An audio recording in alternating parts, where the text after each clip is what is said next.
అందుకే రైతు సంక్షేమమే ధ్యేయంగా ప్రజా ప్రభుత్వం పనిచేస్తుంది. ఇచ్చిన మాట ప్రకారం ఏకకాలంలో 2 లక్షల రైతు రుణమాఫీ చేసి రైతులను రుణ విముక్తులను చేశాం. 6 నెలల్లో ప్రైవేటు సంస్థల్లో కూడా దాదాపుగా అంతర్జాతీయ పెట్టుబడులు తీసుకొచ్చి 1,00,000 మందికి ఉద్యోగ అవకాశాలు కల్పించడం ద్వారా నిరుద్యోగ సమస్యను పరిష్కరించడమే కాదు, ఈ దేశంలో అత్యల్ప నిరుద్యోగ సమస్యగా ఉన్న రాష్ట్రంగా తెలంగాణ రాష్ట్రము మొట్టమొదటి స్థానంలో ఉన్నది. అదేవిధంగా మిత్రులారా, ఈనాడు ఉద్యోగ నియామకాలలో వైద్య రంగంలో కావచ్చు, పోలీసు రంగంలో కావచ్చు, నీటిపారుదల, సింగరేణి కాలరీస్ ఇలా చెప్పుకుంటూ వెళ్తే ప్రభుత్వంలో ఉన్న ప్రతి ఖాళీలను ఈనాడు భర్తీ చేయడం ద్వారా నిరుద్యోగుల విశ్వాసాన్ని ఈ రాష్ట్ర ప్రభుత్వం చురగొన్నదని చెప్పడానికి నేను చాలా సంతోషిస్తున్నాను. అదేవిధంగా సివిల్స్ పరీక్షలు ఈనాడు ఈ దేశంలో ఏ రాష్ట్రం అభివృద్ధి చెందాలన్నా సివిల్ సర్వీసెస్కు సంబంధించిన అధికారుల యొక్క ప్రణాళికలు దేశ అభివృద్ధిలో కీలక భాగం పోషిస్తున్నాయి. తెలంగాణ రాష్ట్రం నుంచి సివిల్ సర్వీసుల్లో ఆశించిన మేరకు మన విద్యార్థులకు అవకాశాలు రాకపోవడం వల్ల తెలంగాణ రాష్ట్ర ప్రభుత్వం సివిల్ సర్వీసెస్కు ప్రిపేర్ అవుతున్న వాళ్లకు హైదరాబాదు నగరంలోనే కాదు ఢిల్లీలో కూడా శిక్షణ పొందడానికి రాజీవ్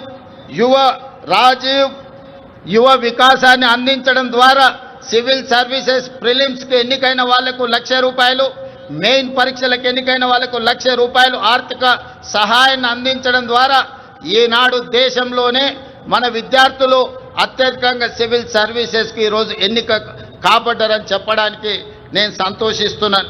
అదేవిధంగా యంగ్ ఇండియా స్కిల్స్ యూనివర్సిటీ ఈనాడు విద్యా సంస్థల నుంచి ముఖ్యంగా ఇంజనీరింగ్ కాలేజీల నుంచి ప్రతి సంవత్సరం 1,10,000 మంది విద్యార్థులు పాస్ అయ్యి సర్టిఫికెట్ తెచ్చుకుంటున్నా ఈరోజు మార్కెట్లో అవసరమైన స్కిల్స్ వాళ్ళకు లేకపోవడం వల్ల ఉద్యోగ ఉపాధి అవకాశాలు కోల్పోతున్నారు. అందుకే తెలంగాణ రాష్ట్ర ప్రభుత్వం ఆలోచన చేసి యంగ్ ఇండియా స్కిల్స్ యూనివర్సిటీని ప్రారంభించడం ద్వారా ఈ విద్యార్థులకు అందులో శిక్షణను అందించి ఉద్యోగ ఉపాధి అవకాశాలు కల్పించడానికి ఈనాడు యంగ్ ఇండియా స్కిల్స్ యూనివర్సిటీని మనం ప్రారంభించుకోవడం జరిగిందని చెప్పడానికి నేను గర్విస్తున్నాను. అదేవిధంగా మొన్న జరిగిన ఒలింపిక్స్లో భారతదేశానికి ఒక్క బంగారు పథకం కూడా రాలేదు.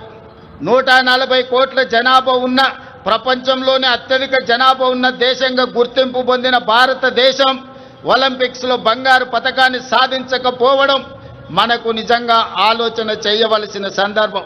అందుకే ఈనాడు యువకుల్లో క్రీడాకారులను వెలికి తీయాలి, మట్టిలో మాణిక్యాలను ఈ దేశానికి పరిచయం చేయాలన్న ఆలోచనతోని యంగ్ ఇండియా స్పోర్ట్స్ యూనివర్సిటీని అదేవిధంగా స్పోర్ట్స్ అకాడమీని ప్రారంభించుకొని రాబోయే 2028 సంవత్సరంలో జరగబోయే ఒలింపిక్స్లో బంగారు పథకాన్ని దేశానికి తెలంగాణ రాష్ట్రం తరఫునే సాధించాలన్న లక్ష్యంతో ఈనాడు యంగ్ ఇండియా స్పోర్ట్స్ యూనివర్సిటీని అదేవిధంగా అకాడమీని మనం ప్రారంభించుకున్నామని తెలియజేయడానికి నేను సంతోషిస్తున్నాను.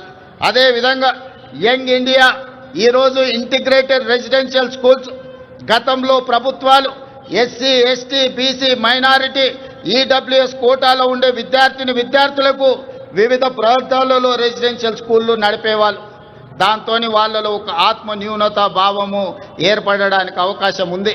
అందుకే ఈనాడు తెలంగాణ రాష్ట్ర ప్రభుత్వం ఆలోచన చేసి SC, ST, BC, minority, EWS విద్యార్థులు అందరినీ కూడా ఒకే ప్రభుత్వం చర్యలు చేపట్టి ఆ విద్యార్థులు ఆత్మగౌరవంతో చదువుకునే విధంగా ఈరోజు ప్రభుత్వం చర్యలు చేపట్టిందని చెప్పడానికి నేను ఆనందిస్తున్నాను మిత్రులారా. అదేవిధంగా రాష్ట్రంలోని ఆసుపత్రుల్లో మౌలిక సదుపాయాల అభివృద్ధి చర్యలు తీసుకుంటున్నాం. 100 ఏళ్లకు చరిత్ర కలిగిన ఉస్మానియా ఆసుపత్రికి పూర్వ వైభవం వచ్చే ప్రయత్నం చేస్తున్నాం. అందుకే 30 ఎకరాలలో గోషా మహల్లో 2,700 కోట్ల రూపాయలతోని నూతన ఉస్మానియా ఆసుపత్రి భవనాన్ని నిర్మించడమే కాకుండా ఈనాడు సనత్ నగర్లో, అల్వార్లో, ఎల్బీ నగర్లో అదేవిధంగా వరంగల్లో ఉన్న పనులు ప్రారంభమై ఆగిపోయిన పెద్ద ప్రభుత్వ ఆసుపత్రులను పూర్తి చేయడానికి ఈరోజు ప్రభుత్వం చర్యలకు ఉపక్రమించింది. ఇదే కాదు, పేదవాళ్లకు ఉచిత వైద్యాన్ని అందించడానికి రాజీవ్ ఆరోగ్యశ్రీ ద్వారా 10 లక్షల రూపాయల ఉచిత వైద్యాన్ని అందించడం ద్వారా పేదల ఆరోగ్యమే మా ప్రభుత్వం యొక్క బాధ్యత అని చెప్పి ఈరోజు ఆ ప్రయత్నాలతో ముందుకు వెళ్తున్నాం మిత్రులారా. అదేవిధంగా మిత్రులారా, రిజర్వేషన్లకు సంబంధించి బలహీన వర్గాల వారికి అండగా నిలవాలన్నదే మా ప్రజా ప్రభుత్వం యొక్క ఆలోచన. అందుకే ఈరోజు 1931లో దాదాపుగా 100 సంవత్సరాల క్రితం కులగణన జరిగింది దేశంలో జనగణనతో పాటు. మళ్ళీ 2024-25లో ప్రజా ప్రభుత్వం 100 సంవత్సరాల తర్వాత ఈ దేశంలోనే మొట్టమొదటి రాష్ట్రంగా జనగణనతో పాటు కులగణన లెక్కలు తీసి ఈనాడు 100 సంవత్సరాల సుదీర్ఘమైన సమస్యకు ఈరోజు శాశ్వత పరిష్కారం చూపించింది. ఈరోజు ఈ లెక్కలు తీయడం ద్వారా వాస్తవంగా ఉన్న 56.36% ఉన్న బలహీన వర్గాల లెక్కలు తీసి వాళ్లకు 42% రిజర్వేషన్లు, విద్య, ఉద్యోగ, రాజకీయ అవకాశాలు కల్పించాలని ఈనాడు తెలంగాణ ప్రభుత్వం ఈ చర్యలతో ముందుకు వెళుతుంది.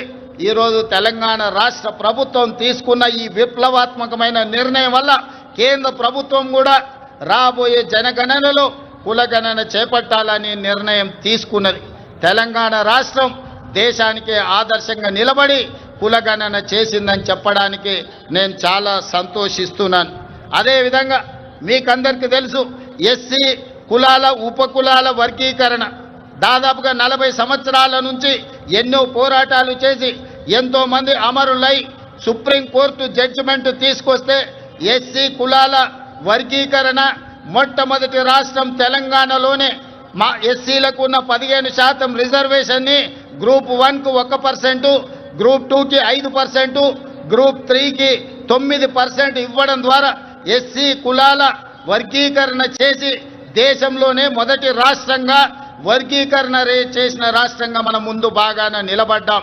అంటే ఈనాడు తెలంగాణ ప్రజా ప్రభుత్వం బలహీన వర్గాలకు, ఎస్సీలకు సంబంధించిన ఎంతో దీర్ఘకాలికంగా సమస్యలుగా ఉన్న వాటిని శాశ్వత పరిష్కారం చూపించడం ద్వారా ఇతర రాష్ట్రాలకు, దేశానికి